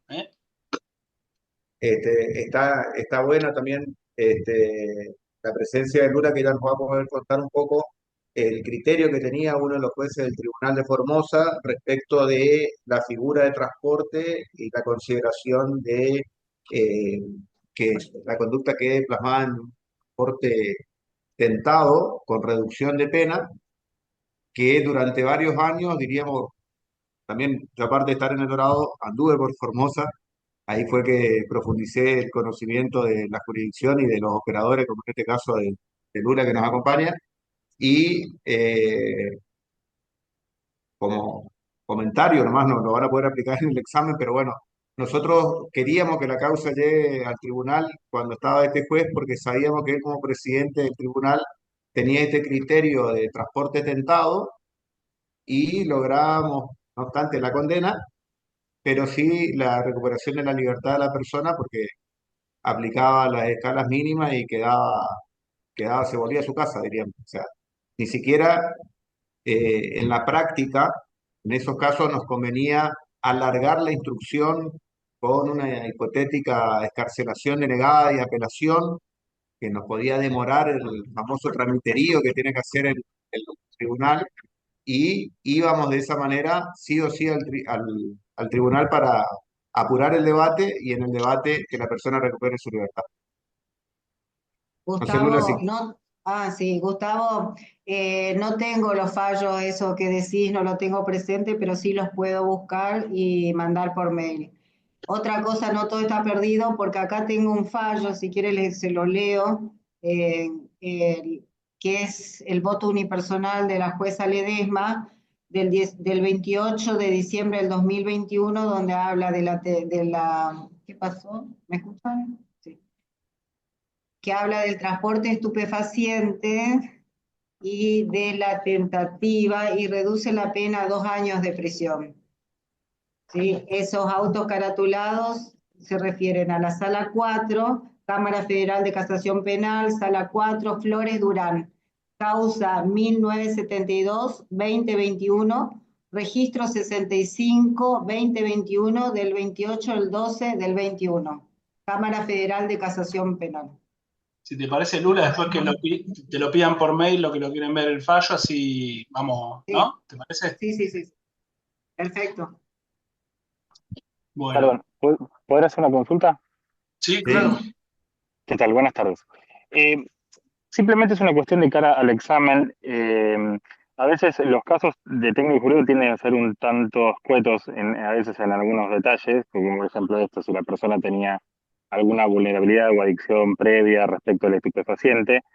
En estos casos, si nada dice y podemos vislumbrar que puede llegar a ser una estrategia respecto de llevar el quinto C a un 14 primera, aunque no lo diga el caso, nos recomiendan que lo dejemos traslucir igual como una posible defensa, más allá que no tengamos la información del caso, o si el caso no lo introduce, es mejor no decirlo. No. No es recomendable porque en realidad es lo que te van a decir es introduce un elemento que el caso no contiene. Ok, ¿Entendés? perfecto, gracias. Está bien, está perfecta tu pregunta porque es una duda que tenemos todos, que tuvimos todos en un momento. Si querés, lo que podés hacer para demostrar que vos tenés una mirada vinculada con el género, con la vulnerabilidad, lo que sea, es decir, en el caso que se pudiese demostrar tal cosa, podría ser, ¿entendés? Pero algo como potencial En potencial. como Ok. una nota al pie, digamos, tampoco sacarle mucho jugo a eso porque eventualmente, después ya te digo, te pueden salir con esto de introduce cuestiones que no están en el caso, entonces... Sí. Pero sí, no, me parece que no estaría mal que vos puedas hacer como una especie, como ya te digo, ¿viste? Un contrapunto diciendo tal cosa. Si se demostrara tal cosa, podría ser tal cosa. Chao. Y vos mostrás que tenés una mirada sensible a eso, ¿entendés? O que está atenta a esos detalles. ¿Sí? Bueno, Excelente, muchas gracias. después una cuestión que dijo Guille respecto del agravante del número de personas. eh, Fundamental que esas personas hayan estado a derecho en el proceso. O sea, viene el informe de prefectura de que vieron cruzar una canoa en un río y interceptaron a uno y otros dos volvieron. Bueno, esos dos que volvieron, o esos dos que no atraparon, no existen para configurar el agravante, aunque pongan caras de asombro. En algunas jurisdicciones lo hacían igual en la instrucción, diríamos, y después lo peleábamos en tribunal oral con un cambio de calificación. Pero bueno, esas personas tienen que haber estado derecho y tienen que haber, si ha estado derecho en un proceso, ustedes saben bien, el ABC tiene que haber sido indagado, tuvo que haber tenido la posibilidad de defenderse, porque se podría aventurar incluso hasta la posibilidad de que lo hayan hecho coaccionado en su libertad. Por lo tanto, no sería válida su mera participación, más allá del caballito central que planteó Guille, de que es la organización. O sea, tiene que haber un atisbo de organización. Y después, otra cuestión que también hace en estos delitos, en la descripción que señalaba Guillermo, es que cuando se hacen las imputaciones o se transcriben las actuaciones policiales, entonces hay un relato de lo que informó la actuación prevencional, pero nunca hay una descripción concreta de qué es lo que hizo la persona. Entonces vuelven a decir que en tal día, en tal ruta, en tal circunstancia se observó, bueno, pero después tiene que ir a algo concreto para que la persona se pueda detener. No es una mera descripción de lo que hizo la fuerza prevencional en ese momento. O sea, entonces esa falta de esos elementos podría acarrear también un planteo sobre esa cuestión, diríamos. Y después entramos a ver, ¿hay estupefaciente? ¿Qué tipo de estupefaciente? ¿En qué condiciones está ese estupefaciente que podría surgir de la pericia? Se Se me ocurre otra acredita, cosa acá, ¿sí? sumando a esto que decís. Muchas veces se hace un forzamiento de la prueba, que ustedes seguramente lo habrán visto también, que se hace referencia, por ejemplo, a que la persona tenía estupefacientes, supongamos marihuana, entre su ropa cuando fue detenida, y después se hace referencia a que se ingresó al teléfono y el teléfono tenía comunicaciones, por ejemplo, sobre venta de cocaína. Entonces dice, no, bueno, tiene mensaje y después en el autoprocesamiento dice, ¿no? Que la persona que fue detenida en posesión de sustancia estupefaciente, como si fuera todo lo mismo, también tenía comunicaciones en las que hablaba de transacciones comerciales respecto de sustancias estupefacientes. Por ende, no hay duda de que la tenía para comerciar. O sea, esto que por ahí ustedes dirán, pero ¿se puede hacer? Sí, pasa. En la vida diaria les puedo asegurar que se encuentran un montón. Esto también son casos que, como son casos de la realidad, probablemente pueda ser que ustedes los puedan ver en algún examen. Entonces esto también es para tenerlo en cuenta. Es decir, la conducta, que era lo que decía recién Gustavo, que es el marco fáctico a través del cual yo recibo la imputación como defensor del imputado y después tengo que cuestionar para decir, no fue otra persona, no lo hizo de esa manera, era menos droga, lo hizo obligado, lo que ustedes quieran, buscarle el argumento defensivo que quieran, eso debe estar, digamos, certificado por otra prueba que avale que eso fue lo que ocurrió, no que ocurrió cualquier otra cosa parecida a eso, ¿me entienden? Entonces, me parece que también es importante a veces desgranar las constancias probatorias que el expediente o que el caso que usted le dan tiene a la vista para decir, miren, esto que está acá está muy bien, pero esta sustancia está hablando, esta pericia está hablando sobre una sustancia que no tiene que ver con la que se le secuestró, por ejemplo. Y eso también creo que es un tema, siempre volviendo al mismo dicho que tengo yo, que ustedes tienen que sacarle agua a las piedras, es decir, a veces se van a encontrar con un montón de cosas de ahí adelante que no van a saber que en principio tienen una potencialidad tremenda, después cuando lo empiezan a ver y empiezan a rasgar ahí van a decir, uy, había agua acá. Entonces, me parece que eso es súper importante. ¿Pasamos a la trata, Gus? ¿O quieren charlar algo más sobre el tema de drogas? ¿Le quedó alguna duda? Como quieran, ¿eh? Yo no lo que quiera interrumpirme me interrumpe o nos interrumpe, hagamos que sea y de vuelta, ¿no? También, para que no se aburran ustedes también, ¿no? ¿Quieren que pasemos a la trata de personas ya? Sí, parece que sí. Bueno, cualquier cosa, si les surge alguna duda de otra cosa anterior, nos preguntan. El artículo de la trata de personas, el artículo general, tiene el mismo problema que tiene el quinto C, es decir, describe un universo de conductas que muchas veces son copiadas y pegadas en la imputación por el juzgado. Es decir, recibir, acoger, facilitar, promover, es decir, otra vez el legislador con una técnica, si se quiere, para mí, por lo menos imprecisa, ingresa en un mismo tipo penal una serie de conductas que tienen absolutamente poco que ver. Porque una cosa es recibir a alguien, otra cosa es acogerla y otra cosa es transportarla. Es decir, entonces me parece que es importante que nosotros sepamos cuando está hecha la imputación y cuando nosotros tenemos que ejercer la defensa de la persona que está siendo imputada de esa conducta, que también cuestionemos seriamente qué es lo que el juez está imputando y sobre todo si esa base fáctica descrita o recortada de la realidad, ese pragma, diría Zaffaroni, digamos, es aquel que está siendo reconfirmado a través de las demás pruebas que fueron agregadas a la causa. ¿Se entiende? Porque por ahí el juez dice, sí, esta persona se le imputa haber acogido a tal persona, y sin embargo no hay ninguna prueba que diga que la ha acogido. Supongamos que se detiene a un imputado con una posible víctima de trata en un auto, llevándolo de un lugar al otro.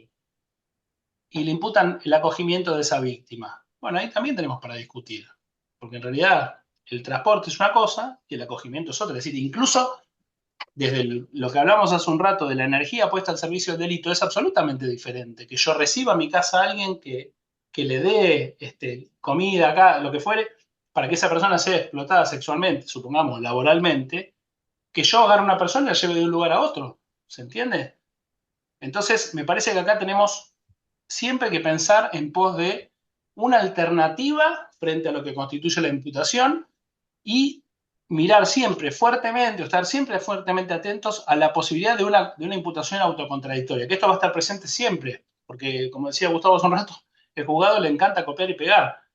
Entonces copia y pega, y como ellos no quieren tener problemas en la transcripción, copian y pegan siempre lo mismo. ¿no? Y después cuando uno se encuentra en un procesamiento, los motivos que llevaron a esa decisión, se da cuenta que no tiene nada que ver lo que están diciendo que pasó con lo que le imputan a ver qué pasó. Incluso muchas veces hasta cambian hasta las horas, los lugares y las cosas, ¿me entienden? Entonces eso me parece que es un tema que como defensores tenemos que estar súper atentos porque es material o materia prima, digamos, que nos deja el autoprocesamiento o una indagatoria mismo también, para que nosotros podamos explotar como defensores. Después, muchas veces, también en el caso de la trata de personas, hemos encontrado que los jueces procesan a alguien por el aprovechamiento de la condición de vulnerabilidad de la víctima. Y hacen específico detalle, ¿no? Y esto entre paréntesis, los jueces tienen una vista bárbara para ver la condición de vulnerabilidad de las víctimas, pero no cuando nosotros se las hacemos, queremos hacer valer cuando la víctima comete un delito, ¿no? Pero bueno, eso es otra cosa, tienen vulnerabilidad selectiva. Pero digo, al margen. El juez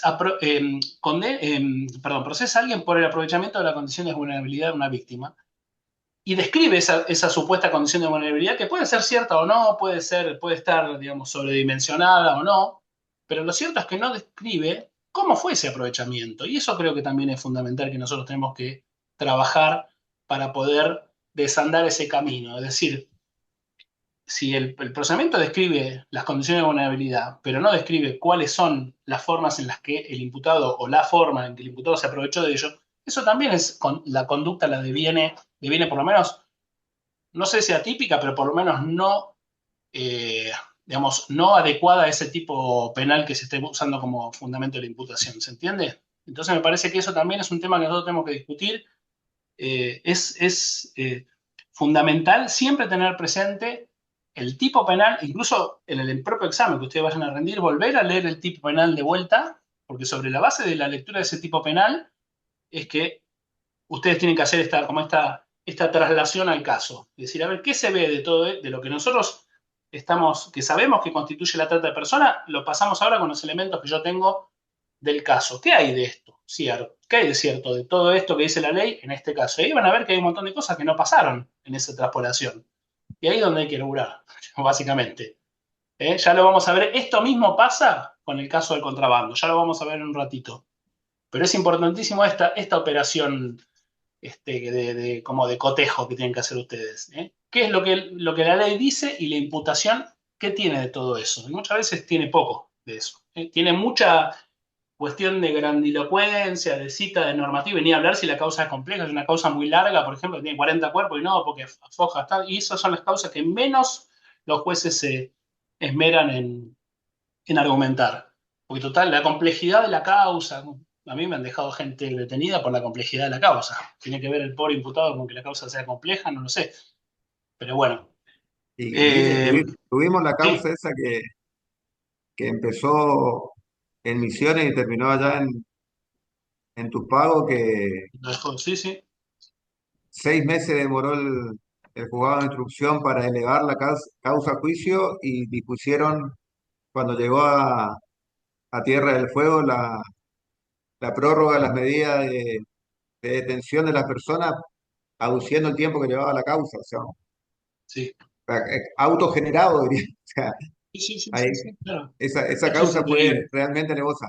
Y me permito sumar a lo que dice Guille, y más allá que, bueno, yo actualmente ejerzo la representación de víctimas, y un tema que a lo mejor escapa al motivo de la charla, pero bueno, aprovecho que hay público nuevo para decir que con el tema de trata, en la realidad de nuestro país, en la realidad legislativa de nuestro país, hay muchas falsas sirenas, diríamos, para tratar de no ser tan directo respecto a ello, que no desnaturalizan la existencia de la problemática, pero en su momento fue un latiguillo de generación de espacios que, si nos vamos a los números que reflejan las estadísticas, en realidad no tenemos gran cantidad de condenas, tenemos gran número de condenas para la gran cantidad de operativos, y donde los jueces muchas veces se han dejado llevar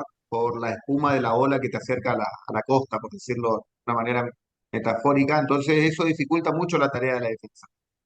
Más allá de algunas discusiones que Casación ya definió respecto de constitucionalidades o inconstitucionalidades, de equiparaciones con otras figuras, la remamos, desde el punto de vista de la defensa en general, la remamos muy, muy de ahí, y en ese clima que se planteó respecto de esto, que bueno, indudablemente va a dar. Por eso, cuando habíamos programado la charla, Guillermo dijo, bueno, acá lo que tenemos es el caballito de las cláusulas que surgen del artículo 5 de la ley, ¿eh? Que puede ser el salvoconducto. Ese salvoconducto, por ejemplo, el defensor de Ushuaia lo utilizó en todo un caso de transporte por esas mal llamadas mulas, como dijo Guillermo hoy, y generó diríamos, como estrategia defensiva, ubicarla a su asistido imputado del delito de tráfico, de transporte de estupefacientes o contrabando, porque aparte Tierra del Fuego tiene la particularidad de que como no tenemos conexión permanente, o sea, sí o sí tenemos que traspasar por Chile, ya lo dan sí o sí como contrabando en alguna figura, que en otro lugar del país serían mero transporte, y generó como estrategia defensiva, decía, una causa donde vinculó identidad de situaciones y planteó que esas personas se encontraban siendo víctimas de trata, y de esa manera logró el sobrecimiento de esas personas y la generación de una nueva causa donde los imputados pasaron a ser víctimas. ¿Sí?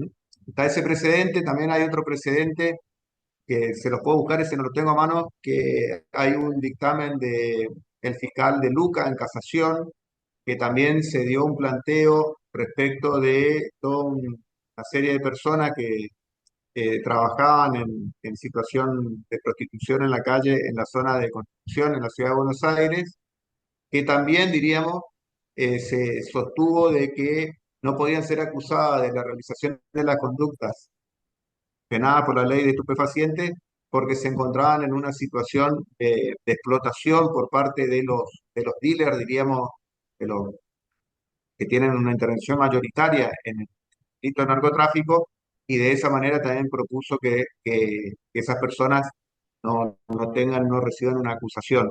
Esas son algunas de las cuestiones que podemos verla tanto en lo que puede hacer a la figura, si nos llega a tocar esa figura en el caso, o también en vinculación con algunas otras figuras, como por ejemplo también lo que en su momento se analizó y se ensayó, pero yo no tengo conocimiento que haya llegado a plantearse, que se daba respecto de los vendedores ambulantes que vendían objetos de oro, zapatillas en los mercados callejeros, que generalmente eran todos de nacionalidad senegalesa o de algún otro país africano, respecto de los reclutadores de esas personas, ¿eh? Esas personas que se les ofrece una situación migratoria X, son introducidos al país, inclusive les gestionan las residencias, los documentos, y después son obligados a tener que andar por las distintas calles, casi, me animaría a decir, de casi todo el país, vendiendo, o son los canales de venta de estos productos o de otros. Bueno, esas situaciones son las que por ahí tenemos que representarnos y darían, diríamos, para una defensa a través de la invocación del artículo 5. Para eso también en el repositorio de MPD, como en la biblioteca de MPD, hay trabajos significativos, donde trabajó inclusive en algunos la Comisión de Género, en otros participaron algunos integrantes que hoy ya no nos acompañan en la defensa, como es Ignacio Aiñuta, respecto de cómo explorar como estrategia defensiva la cláusula del artículo 5. ¿Eh? ¿Tienen alguna duda respecto de esto? Gustavo, la cláusula del artículo 5, entonces la excusa absolutoria que daría lugar a un sobreseimiento del artículo 336, uno de los incisos, 336 no lo veo, no lo tengo presente ahora, uno de los incisos. Chicos, 336 tengo del Código Procesal Nacional. del Código Procesal Nacional, sí.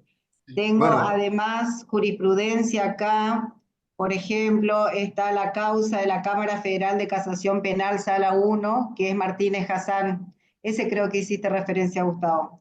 Martínez Hassan, donde habla de la excusa absolutoria Después tenemos otra causa que es del Tribunal Oral de Corrientes, que es la causa Casco, también de excusa absolutoria, llevada por la Defensoría Oficial. Martínez Hassan también la llevó la Defensoría Oficial. Casco de Corrientes, si quieren se lo paso después por mail, es la Cámara Federal de Casación Penal, llegó a casación y dictó un fallo con excusa absolutoria el 18 de junio del 21, perdón. Después también tenemos uno del Tribunal Oral Federal de Tierra del Fuego, el caso Aguilar, causa 5329 del año 2019, también excusa absolutoria. Y finalmente, tengo acá, por ejemplo, una recomendación que hace la Oficina de las Naciones Unidas contra la Droga y el Delito, que se denomina Mujeres Víctimas de Trata con fines de explotación sexual como acusadas, de fecha 18 de diciembre del 2020, donde este documento está muy bueno como trata la vulnerabilidad de las víctimas de trata de mujeres y sobre todo de explotación sexual. Estas tres cosas tengo para pasarle por correo electrónico. Si tienen interés los chicos, me lo piden. Buenísimo. Bueno, y después otra de las Silvina, figuras que pensamos, yo digo por la hora, yo voy a ir avanzando sobre la figura de contrabando, ¿no es cierto? La figura de contrabando, típico delito de los delitos federales, eh, con las conductas tipificadas las vamos a encontrar en el código aduanero, entonces esto nos va a tener que familiarizar con un poco cómo es algunos términos que están determinados en dicho código, como por ejemplo mercancía, qué se considera mercancía, qué no se considera mercancía, qué es lo que es una zona primaria aduanera, qué es lo que es una zona secundaria aduanera, qué es lo que es el territorio aduanero, porque entonces esa delimitación temporal, perdón, espacial nos va a permitir, si nos encontramos dentro una estrategia, si nos encontramos fuera otra estrategia. ¿A qué voy con esto? El bien jurídico protegido por el Código Aduanero, en caso del contrabando, es la función de control aduanero que tiene que ejercer las aduanas, valga la redundancia, respecto del ingreso o egreso al territorio nacional de mercaderías o objetos, mercancías. Bueno, entonces esa situación de control es lo que la norma busca resguardar. Por lo tanto, desde el punto de vista de la defensa, nosotros lo que tenemos que ver es si de alguna de las maneras que la norma prevé, que están en el 863, en el 864, en el 866 del Código Habanero, se da o no la afectación a ese bien jurídico para en función de eso sostener lo que pudiese llegar a ser la tipicidad de las conductas que se le achacan a nuestros representados. Hay algunas cuestiones básicas, por ejemplo, si hablamos, podría ser que se dé el contrabando por exportación o el contrabando por importación. Eso nos va a situar de si estamos hablando de un egreso en el caso de la exportación o de un ingreso en el caso de la importación de lo que es la mercadería. ¿Mm? Si estamos hablando de un egreso, Guille nos va a poder ilustrar después con algunas experiencias que ha tenido, es que debe darse necesariamente cerca de la frontera o cerca de algún paso o cerca de algún límite del país que permite identificar. Si hay una interceptación muy anterior a esa circunstancia, podemos sostener de que no se está poniendo en riesgo el control, porque, no sé, el vehículo estaba a 50, 60, 70 kilómetros. Entonces, esas situaciones son algunas cuestiones complementarias a la simple lectura de la ley que ustedes van a tener que ver si surgen del caso, si están plasmadas en el caso, si se dan en el caso. ¿Mm? En el caso de que nos situemos al revés, que sea mercadería que ingresa, lo que debería ser es mercadería de origen extranjero. Por lo tanto, ese también es un tema a considerar, a ver si surge de alguna manera de que estamos hablando, que nos encontramos ante presencia de mercadería extranjera. ¿Y eso dónde tiene que estar? Bueno, en lo que primero decíamos hoy, en esa actuación que suministran a los jueces, a la aduana, tiene que surgir de alguna manera, porque si no, están incompletas las acusaciones y podrían dar lugar a esas atipicidades. A mí me pasó una vez que Gendarmería interviene y no sé por qué la alférez de Gendarmería que redacta el preventivo hace un informe sobre los bienes que eran pares de zapatillas y señala de que no ha sido posible determinar el origen de la mercadería. Probablemente habrá sido porque las zapatillas no decían dónde habían sido fabricadas. Entonces, ante esa situación, ante la hipótesis de un contrabando de importación, nos permitió plantear que no estaba configurado esa cuestión y lo único que había era un transporte de zapatillas que después el fiscal lo adecuó en una infracción a la ley de marca, ¿no es cierto? Porque se presumían que podían ser adulteradas. Pero bueno, ya hablamos de otras escalas, ya nos permite otras cuestiones respecto de elementos complementarios que tienen este delito, porque acuérdense también que nuestro código aduanero tiene una determinación de el valor de la mercancía, para ser considerado delito y si no llega a ese rango va a ser una simple infracción aduanera y que también hay que tener en cuenta que en ese aforo que elabora la propia aduana muchas veces se incluye los medios empleados para la comisión del delito. Entonces ahí también hay que poner un poco el ojo en ver de qué estamos hablando. Si es posible que ese aforo se haya realizado, debe realizarse conforme los valores de mercado de los productos. Bueno, puede ser que haya productos que no tienen un valor de mercado, que si nos representamos más allá en zona nuestra, acá en el norte, una canoa de madera que uno no la compra en un mercado, o sea, no hay un mercado oficial para ese tipo de cosas. Distinto es si hablamos de una embarcación de X metros de lora o de tal o cual astillero o un motor para impulsar una embarcación. Eso sí son elementos que pueden ser cotizados y que permitirían su inclusión o su exclusión, por su caso, la consideración de la conducta o no.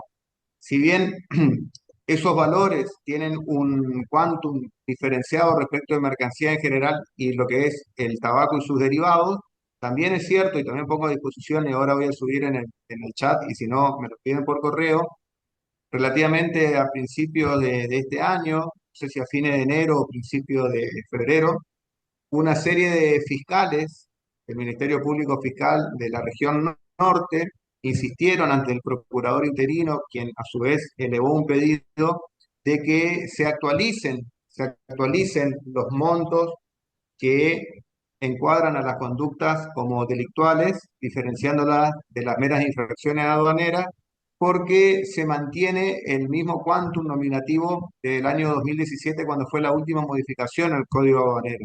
Y en todos estos años existió una considerable influencia de los efectos nocivos de la inflación que fueron extendiendo el poder punitivo respecto de conductas que en su momento no fueron consideradas. Acá en la zona siempre se supo o se manejó la hipótesis de que hasta 6 cajas de brezas de cigarrillos eran delitos y por lo tanto 5 eran mera infracción. Bueno, hoy por hoy, en los valores que estamos, ya con 2 cajas de brezas, que son 50 atados cada caja, ya las figuras quedan comprendidas en delito. Entonces, ahí también podemos tener esa herramienta, por eso la pongo a disposición, porque si bien estamos en esta transición del código nuevo, el código viejo, hay una manifestación ya respecto de los titulares de la acción pública de que eso está mal. Hubo algunos intentos judiciales de actualizar y en ese sentido no los tengo ahora disponibles, pero sí los puedo buscar.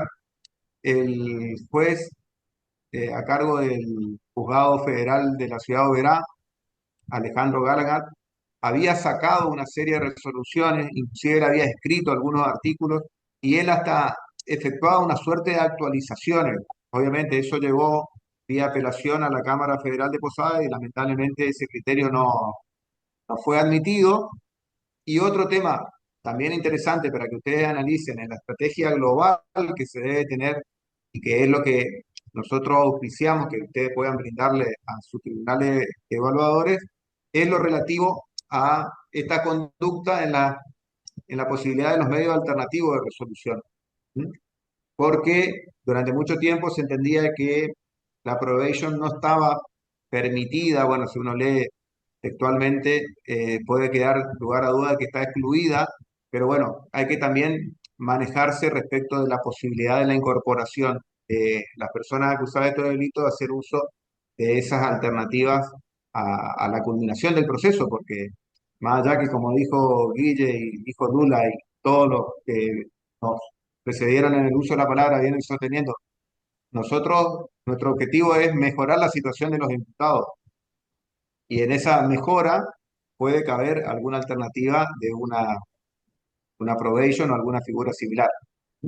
Decía que el artículo 863 del Código Habanero prevé una figura básica que requiere el ardid o el engaño.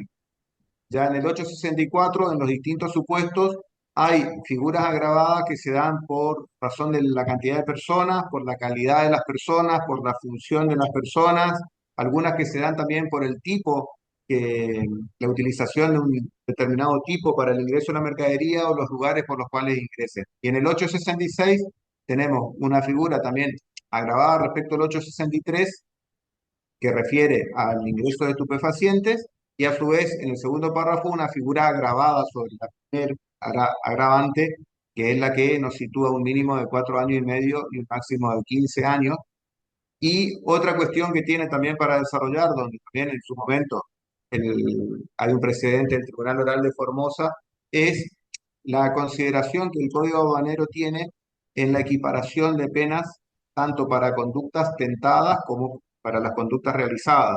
Hay planteos de inconstitucionalidad y hay un voto de la Corte, que también ahora le señalo cuál es el precedente de Zaffaroni, donde se expide respecto de esa situación, que también es otra línea de desarrollar argumentos. Uno de los temas que también por ahí nos imaginamos que puede ser y traer a colación es lo relativo a el contrabando de divisas. ¿Mm? Si nos situamos ante una situación de contrabando o no, en eso hay mucha jurisprudencia del fuero penal económico respecto de que si es mercadería o no es mercadería, pero también hay un precedente relativamente cercano que ahora lo voy a subir en el chat. Era una situación de una persona que se presenta en Ezeiza, que al cruzar el arco identificatorio da señal lumínica en Sonora, interrogada manifiesta que llevaba $20.000. Todos sabemos que existe un tope para, para las sumas a retirar de manera lícita con o sin declaración, esa es la distinción. Bueno, en primera instancia el juzgado dispone el archivo, hay una apelación del Ministerio Público Fiscal y lo que tiene interesante ese caso, que ya lo subo ahora en un ratito, es que la Cámara dice no, que se debe resolver la situación, se tiene que analizar respecto al sobrecimiento, la persona ni siquiera fue citada a juicio, pero se tiene que resolver sobre el sobrecimiento, entonces también nos da elementos para situar una situación así, y aparte lo otro, ahí recalca que debe darse la medida del ardido engaño como el justificativo para poner en tela de juicio el sistema de control, no es la mera infracción, en este caso, a la suma o al importe que les estaba permitido. Esas son las aristas que nosotros, en lo que es más o menos nuestra experiencia en los juzgados, hemos tenido, ¿no es cierto? No sé, Lula, si vos tenés algún precedente. Sí, agregar una cosita. Me parece que es el concepto que es fundamental de lo que venía diciendo Gustavo y lo remarco porque me parece que va a ser una herramienta súper trascendente en el momento del examen, es el tema de la diligencia, digamos, del debido control aduanero como bien jurídico, por un lado, y la diligencia del oficial o del empleado de la aduana, que nosotros tenemos que poder razonablemente cuestionar, digamos, es decir, como defensores, cuando no tenemos una prueba que esa diligencia haya existido. ¿Qué quiero decir con esto? Muchas veces nos pasa que la persona la detienen a unos kilómetros, por ejemplo, de la frontera, y como lógicamente esa persona tuvo que pasar por esa frontera, ya el juzgado da por hecho que cometió el delito de contrabando, por ejemplo, de estupefacientes o de mercadería. Pero el tema es que esa certeza sobre digamos, la afectación al bien jurídico no la tenemos nosotros, porque la persona pudo haber pasado esa mercadería, por ejemplo, pero no, lo que no tenemos la certeza, o sea, el juez no tiene certeza y nosotros tenemos que cuestionarlo como defensores, es de que haya sido a través de una maniobra que burló el debido control aduanero. ¿Por qué?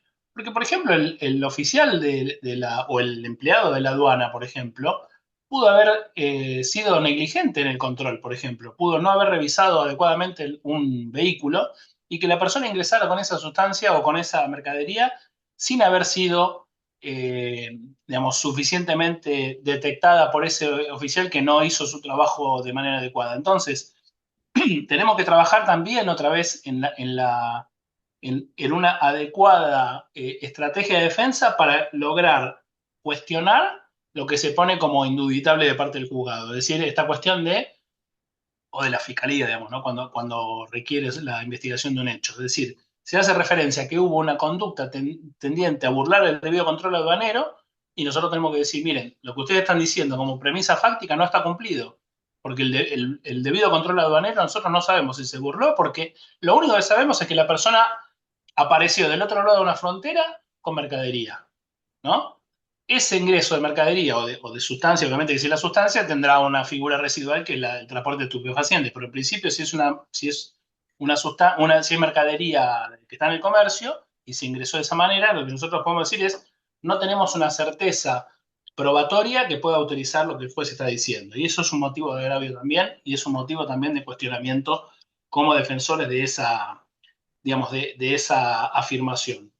Y otra cuestión que me parece que es importante es, también lo dijo Gustavo, pero lo quiero remarcar porque me parece que es fundamental, porque ustedes lo van, esto estoy seguro que en algún momento lo van a ver en algún caso que les tomen, es el famoso contrabando de divisas. El contrabando de divisas no es un contrabando como tal, es decir, lo que hace referencia al artículo del 863, 866, etcétera, del Código Aduanero, es el contrabando de mercaderías. Y es esta cuestión del contrabando de divisas, es una, digamos, una construcción jurisprudencial, digamos, contraria al principio de legalidad que se ha ido haciendo y que nosotros tenemos que cuestionar también. Porque no hay, digamos, si el legislador hubiera querido poner en su artículo que además de mercaderías, el que ingresara con dinero va a tener tal pena, bueno, o mercaderías y dinero. En otros casos que ha querido hablar de mercadería, ha hablado de mercadería y de dinero, por ejemplo. Entonces, pareciera que hay un forzamiento injustificado acá que obviamente viola el principio de legalidad y también tenemos que dejar constancia de esto, porque algunos jueces han justificado en la Justicia Penal Económico de Buenos Aires, por ejemplo, que los dólares, por ejemplo, son una mercadería, que se compran y se venden. Pero en realidad no lo son, es moneda corriente de dinero que alcanza por sí misma, perdón, alcanza con sí misma para hacer una operación comercial. Entonces, nosotros también tenemos que ser concretos digamos, y los cuestionamientos dirigirlos seriamente a esta cuestión y bueno, es mercadería. No, no es mercadería. Entonces, por ende, el artículo que hace referencia a la ley hace referencia a un bien jurídico, perdón, susceptible de apropiación económica según el Código Civil y Comercial, que no está presente acá. Es decir, la gente comprará dólares, bueno, el problema de ellos, pero no hay referencia a que haya moneda de cambio como un objeto de contrabando. Entonces, me parece que es un tema que también podemos utilizar para discutir y para decir que los jueces de alguna manera terminan como a veces ajustando, es al revés, digamos, no es que la conducta vence y la conducta es acorde al tipo penal, sino que a veces el tipo penal lo llevan a lo que tienen y dicen, bueno, esto es una conducta cuando en realidad muchas veces no lo es. Perdón, Guille. Sí, sí, sí. Entonces, sería violación al principio de legalidad en su faz de prohibición de la analogía y de prohibición de la Exactamente. interpretación extensiva, ¿no? Exactamente, muy bien el aporte, Mariano, tal cual. Exactamente, ahí tenemos la palabra que no me salía era analogía. Este, es una analogía, digamos, prohibida que hace el juzgado porque además está agregando una conducta que no fue prevista por el legislador. Es decir, tener dinero o pasar dinero a través de una frontera o lo que fuera. Entonces me parece que esto es esencial para que nosotros, siempre parados sobre digamos, el pilar de la Constitución y del 18 sobre todo, si ustedes se fijan, vuelvan cada tanto a leer siempre el artículo 18 de la Constitución, que tiene un montón de herramientas para utilizar de manera permanente, ¿eh? O sea, ni hablar los pactos y los tratados, ¿no? Pero bueno, no quería dejar de mencionar esto. Voy a hacer una última referencia al delito de falsificación y después yo los tengo que dejar porque tengo que ir a cumplir deberes familiares con mis hijos, tengo que llevar a la escuela, ir a buscar a la escuela. Pero quería decirles, otro de los delitos que tenemos también en la justicia federal, muy frecuentemente, que también lo van a ver, yo creo, en algunos o en algunos casos, cuando tengan que rendir el técnico jurídico, es el delito de falsedad de instrumento público. Es decir, obviamente, siempre y cuando este delito tenga que ver con con las arcas del Estado Nacional o con algún sistema de acreditaciones que pertenezca o que corresponda a la justicia, perdón, al Estado Nacional. Entonces, o cuando estén los intereses del Estado Nacional de por medio. Esta falsificación o esta utilización que en general puede ser de tres maneras, digamos, ¿no? La falsificación material del documento que le haya hecho el imputado, la utilización de ese documento adulterado por parte del imputado o la existencia de un documento que sea verdadero en sí mismo, pero que contenga datos falsos, es decir, una falsedad ideológica en instrumento público. Estos tres elementos que están presentes en este tipo de falsificación, lo que es importante es que nosotros tenemos que, como defensores, siempre detectar la posibilidad en la cual, o a través de la cual, ese documento fue puesto en manos de las autoridades. Por ejemplo, si esto fue de inmediato, viene una persona, mostró un documento, supongamos un DNI, e inmediatamente la autoridad correspondiente, supongamos la aduana o migraciones o quien fuera, inmediatamente diciendo, mira, esto es falso, lo hacen un acta, lo detienen a la persona, etcétera, ahí tenemos la posibilidad de discutir la idoneidad del documento para poder generar un perjuicio. No nos olvidemos que el perjuicio, o sea, el bien jurídico tutelado en este caso sería, por ejemplo, si es un documento de identidad, la debida acreditación de la identidad de las personas por parte del Estado. Entonces, si el documento es exhibido e inmediatamente la autoridad pública detecta que es falso y inicia las actuaciones, ahí nosotros tenemos un argumento fuerte para poder discutir la tipicidad, digamos, sobre todo la potencialidad perjudicante de ese documento, ¿no?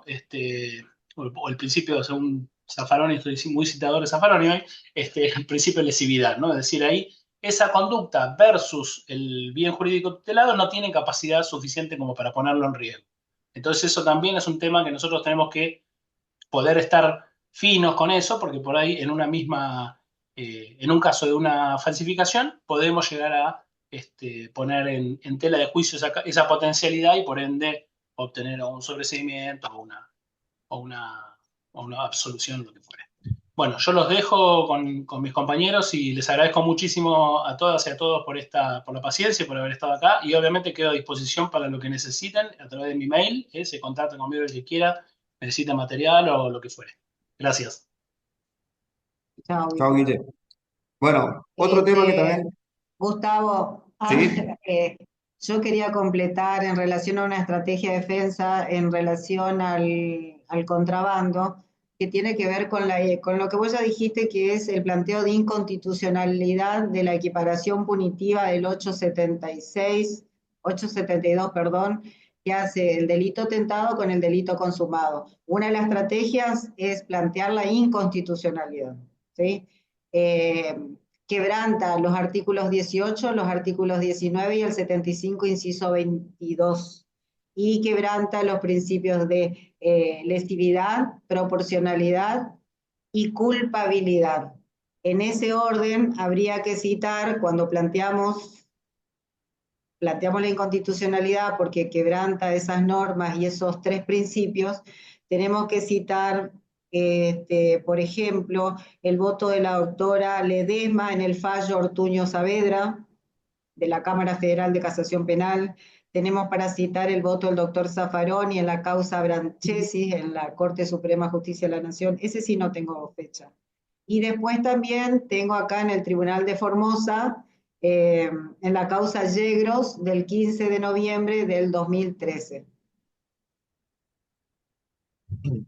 Bueno, después también otra situación que se puede plantear respecto de la figura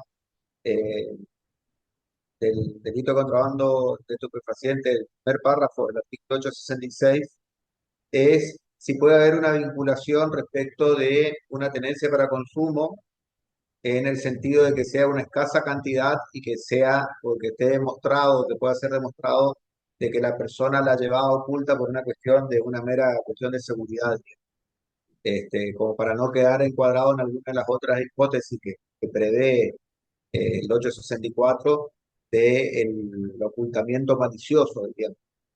Lo mismo pasa respecto de la suma de dinero, como le decía hoy.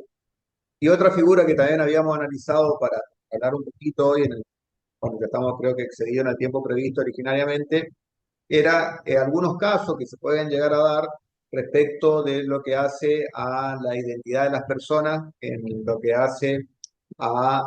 tenemos dos casos que estamos viendo con algunos colegas que se dan adulteraciones o alteraciones en los estados civiles de las personas. Tenemos un caso muy interesante que está en instancia de apelación, donde la madre biológica de la menor denuncia que antes de la modificación del Código Civil existió un reconocimiento paterno de quien no es el padre biológico de la menor. El tema es que ya nos encontramos con una menor que está atravesando su adolescencia, con cerca de 15, 16 años, y una situación que se nos presenta en esto que el doctor Enrique Comella, que muchos de ustedes lo tienen que conocer porque también comparte la Defensoría de Casación como lo hace Willy Todarero, él ha denominado esta suerte de esquizofrenia institucional del MPD, que tiene defensores, como para lo que estamos preparando ustedes para las cuestiones penales, y tiene estos defensores de víctimas donde somos poquitos, pero podemos ser muchos más, y tiene también la participación en los procesos complementando la representación de los menores. Bueno, en este caso podemos ver cómo distintas formas vamos a tener para abordar el tema. Si nos planteamos desde el punto de vista de la denunciante, que en un concepto amplio puede ser la víctima, yo tengo mis reparos personales, yo entiendo que la víctima, en este caso particular, en todos estos casos de adulteración del estado civil de las personas, es la menor, digamos, la persona a la cual se le ha cambiado la identidad. Pero tenemos la denunciante, tenemos el denunciado y tenemos a la menor. En este caso en particular, la menor manifestó sostenidamente, a su vez con intervención de un abogado de niño, ante un proceso que se inicia en la justicia ordinaria respecto de esta situación que va en paralelo a la denuncia penal, que es cuál es el apellido verdadero, cuál es la identidad de ella. Ella reconoció de que nunca le fue ocultada su verdadera identidad biológica, pero que ya en el devenir de su vida, en estos 14, 15 años que tiene, ella prefiere seguir portando el apellido con el cual se hizo conocida. ¿Bien? En primera instancia, los juzgados federales de La Plata sobreseyeron al imputado. Ahora dije, lamentablemente no es un caso para tratarlo totalmente porque todavía está en discusión, diríamos. Hay una apelación tanto del Ministerio Público Fiscal como incluso de la representante de la denunciante. Hago la aclaración que si bien lo ejerce la doctora Inés Coraquiberri, que es la querida defensora de víctimas de la provincia de Buenos Aires, ha planteado sus objeciones respecto de ese sobrecimiento.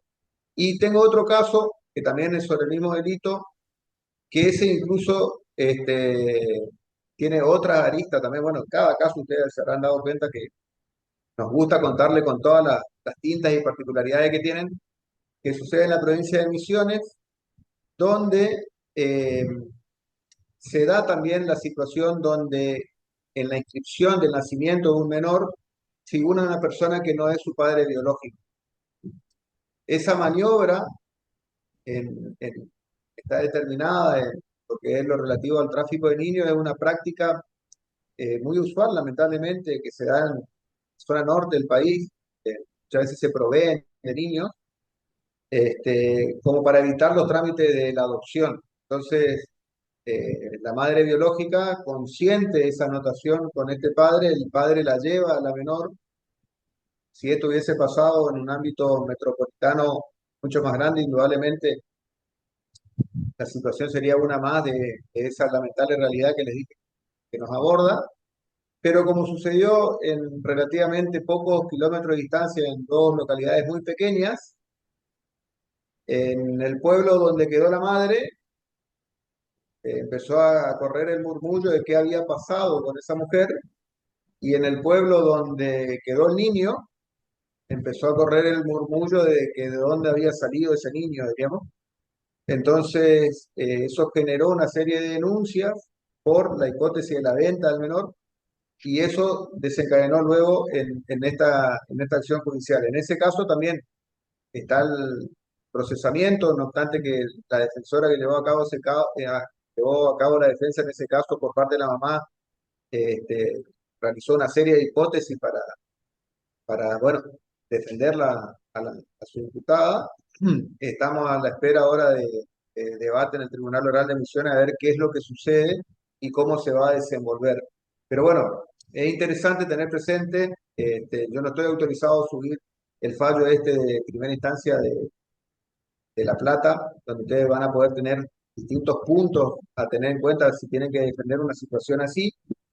Y lo otro interesante también, usando de la generosidad de los que aún permanecen en el Zoom, es no se olviden nunca de que la Defensoría General, el Ministerio Público de la Defensa, tiene a disposición de todos nosotros una serie de herramientas o de instituciones propias de la defensa que pueden servirnos de apoyo. Cuando hoy hablábamos de la cuestión de la vulnerabilidad, más allá de que algunos de los que participaron del chat se negaron las reglas de Brasilia, nosotros si vamos por reglas de Brasilia, podemos mencionar que tenemos la Comisión de Género, podemos mencionar que tenemos la Comisión de Migrantes, podemos mencionar que tenemos lo relativo a la asistencia de las personas solicitantes de refugio, podemos señalar que tenemos lo relativo a la Comisión de Cárceles, podemos señalar que tenemos también lo relativo a las víctimas de trata, el programa que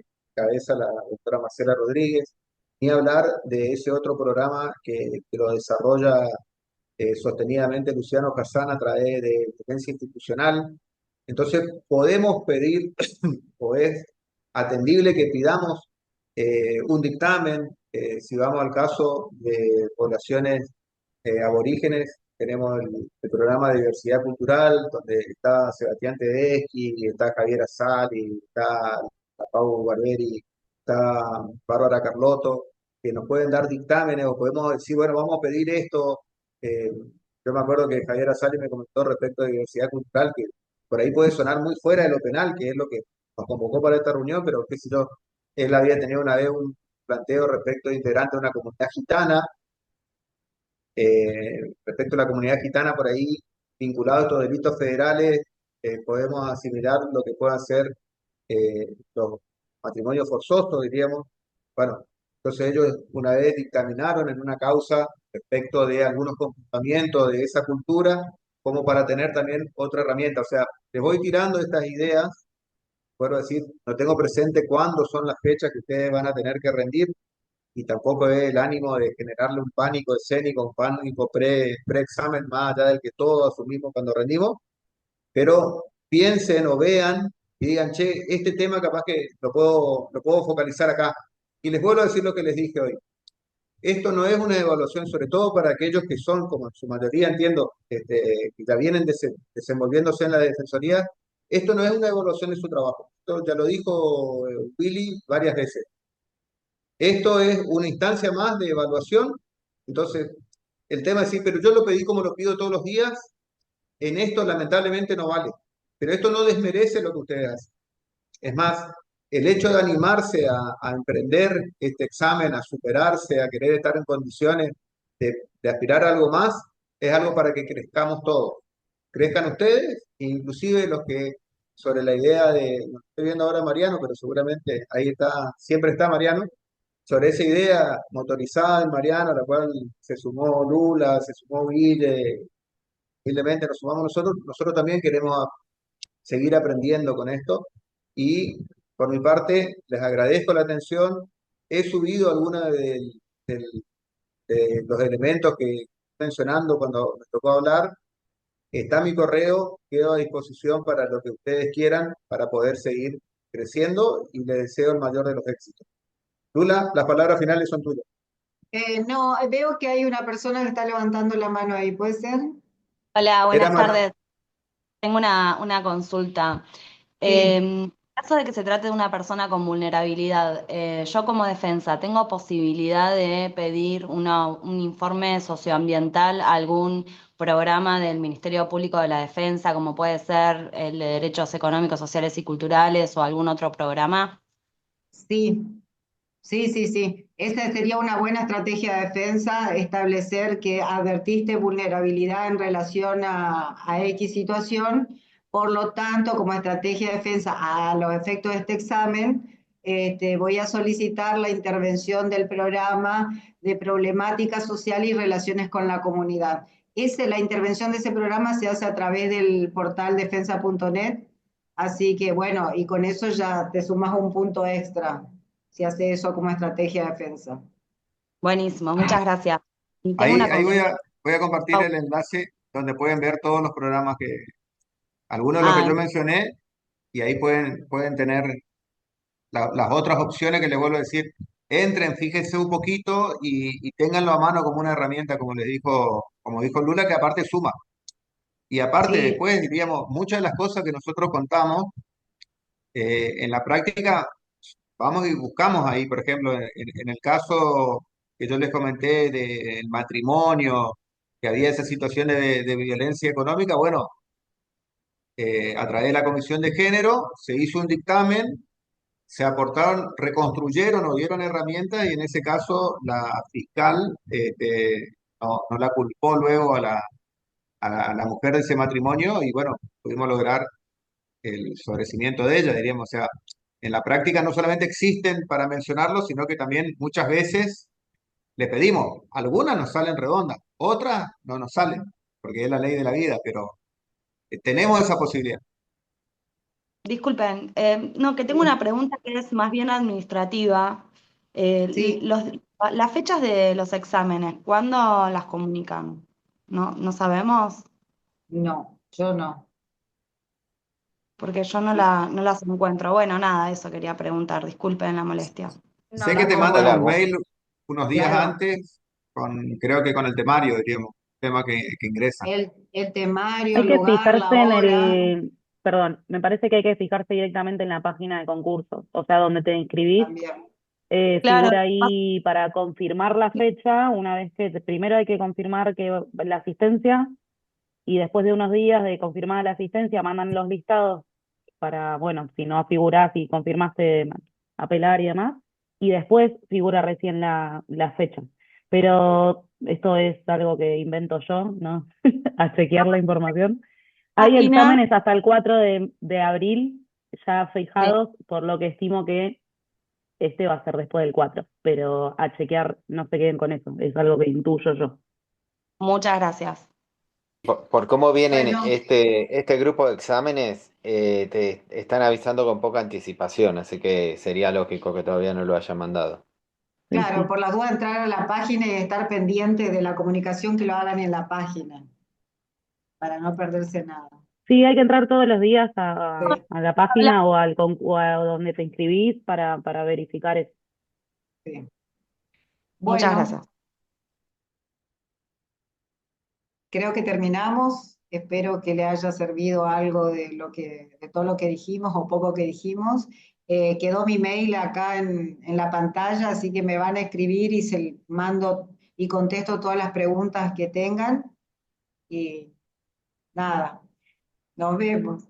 Que tengan suerte. Muchas gracias.